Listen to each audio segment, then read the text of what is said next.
గడాల Srinivas corona సమయంలో బాగా వినిపించిన పేరు. మాజీ ముఖ్యమంత్రి కేసీఆర్ కాలమొక్కి అప్పట్లో వార్తల్లో నిలిచిన అధికారి. మాజీ తెలంగాణ హెల్త్ డైరెక్టర్. ఆ మధ్య ఎమ్మెల్యే, మొన్న ఎంపీగా పోటీ చేస్తాడనే వార్తలు, ట్రై చేసిండనే గాసిప్స్ మస్తు వచ్చిండే. కానీ పాపం ఆయన రాజకీయ ఆశలు ఆవిరయ్యాయి. హెల్త్ డైరెక్టర్ గా ఉన్నత స్థాయి ఉద్యోగంలో ఉండి కేసీఆర్ కు పరమ భక్తుడిగా, రాజకీయ నేతల అతిగా రాజకీయ జోక్యం చేసుకున్నాడు. కొత్తగూడెం ఎమ్మెల్యే టికెట్ తనకే వస్తుందని హడావుడి చేసిండే. చివరికి టికెట్ రాలేదు. ఆ తర్వాత ఎంపీ టికెట్ పై ఖర్చు వేసిన ఫలితం దక్కలేదు. సీన్ కట్ చేస్తే కాంగ్రెస్ ప్రభుత్వంలో తన ఉద్యోగంలో కష్టాలు మొదలయ్యాయి. రాష్ట్ర స్థాయి అధికారి నుంచి Mahabubabad additional public health officer గా ట్రాన్స్ఫర్ చేసింది కొత్త సర్కార్. అంతన్నాడు ఇంతన్నాడు, చివరికి ఇలా అయ్యాడు. బీఆర్ఎస్ ప్రభుత్వ హయాంలో రాష్ట్ర హెల్త్ డైరెక్టర్ గా పనిచేసిన గడాల శ్రీనివాసరావు ఒక వెలిగారు. అప్పట్లో ఉన్నత అధికారి అనే కంటే అప్పటి సీఎం కేసీఆర్ కు పరమ విధేయుడిగా డ్రామాలాడారు. ఉన్నతాధికారిగా ఉండి కూడా రాజకీయ నేతల ఈయన గారి అడావుడి మామూలుగా ఉండేది కాదనే విమర్శలున్నాయి.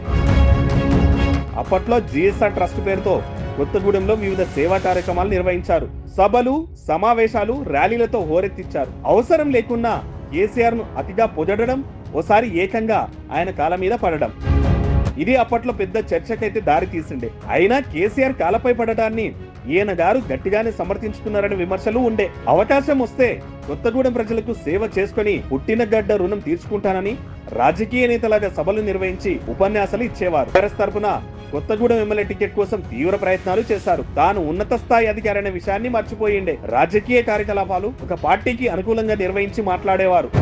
అప్పట్లో గడల తీరుపై తీవ్ర విమర్శలు వస్తుండే. చివరికి ఎన్ని ప్రయత్నాలు చేసినా కేసీఆర్ అయితే హ్యాండ్ ఇచ్చిండే. సిట్టింగ్ ఎమ్మెల్యే వనామా వెంకటేశ్వరరావుకి కొత్తగూడెం టికెట్ ఇవ్వడంతో ఎమ్మెల్యే టికెట్ ఆశలు ఆవిరైనాయి. దీంతో అసెంబ్లీ ఎన్నికల సమయంలో అడ్రస్ లేకుండా పోయారు. ఆ తర్వాత కొత్తగూడెం వైపే కన్నెత్తి చూడలే. అసెంబ్లీ ఎన్నికల్లో బీఆర్ఎస్ ఓడిపోవడం, కాంగ్రెస్ ప్రభుత్వం అధికారంలోకి రావడంతో వెంటనే పార్లమెంట్ ఎన్నికలు వచ్చాయి. వెంటనే ప్లేట్ ఫిరాయించి గాంధీ భవన్ లో కాంగ్రెస్ ఎంపీ టికెట్ కోసం దరఖాస్తు చేస్తున్నారు గడాల.